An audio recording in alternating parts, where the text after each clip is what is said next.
Triumphant reception in Bujumbura for President Évariste Ndayishimiye.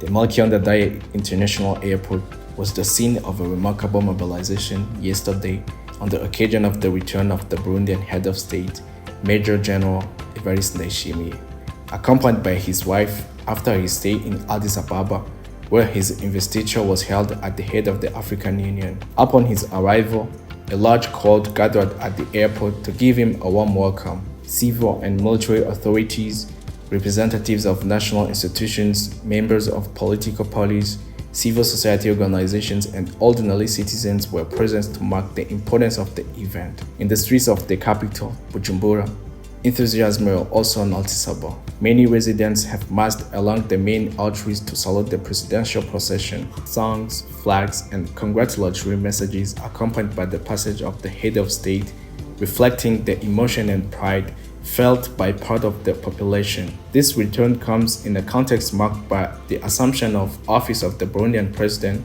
within the African Union and a continental responsibility perceived by several observers as a signal of Burundi's increased role on the African scene. The day was thus marked by a strong, popular, and institutional mobilization, illustrating the symbolic and political importance of this event for the country.